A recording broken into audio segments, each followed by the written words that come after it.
3রা April 2025 supreme কোর্টের নির্দেশে পশ্চিমবঙ্গের প্রায় 26,000 স্কুল শিক্ষকের চাকরি বাতিল হয়ে গেল। কেন এত শিক্ষকের চাকরি একসঙ্গে বাতিল হয়ে গেল আপনি কি জানেন? এর পিছনের গল্পটা কি? চলুন জেনে নিই।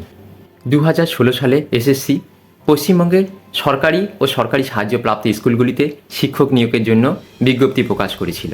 এখানে শূন্য পদের সংখ্যা ছিল 24,640টি এবং নিয়োগ হয়েছিল 25,753।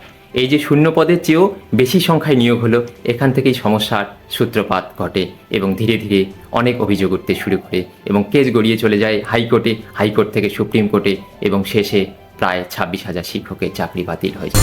এই রায়টা হওয়াই বাঞ্ছনীয় ছিল। আমি জাজমেন্টটা মেনে নিতে পারছি না। চলুন দেখে নিই কী কী অভিযোগ উঠেছিল। পরীক্ষার উত্তরপত্র অর্থাৎ ওএমআর শিট, সেখানে কারচুপির অভিযোগ ওঠে, সেখানে কাটাছেঁড়া করা হয়েছে। র্যাঙ্ক জাম্পের অভিযোগ ওঠে, অর্থাৎ মেধা তালিকার পিছনের দিকে যাদের নাম ছিল তাদের নামকে সামনের দিকে নিয়ে এসে চাকরি দেওয়া। অযোগ্য ক্যান্ডিডেটদের চাকরি দেওয়া হয়েছিল, যাদের এই পরীক্ষায় বসার যোগ্যতা ছিল না এমন ক্যান্ডিডেটদেরও চাকরি দেওয়া।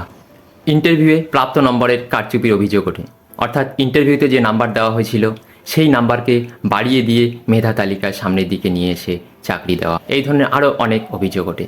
এর ভিত্তিতে সুপ্রিম কোর্ট 3রা এপ্রিল প্রায় 26,000 শিক্ষকের চাকরি বাতিল করে দেয়। ধন্যবাদ।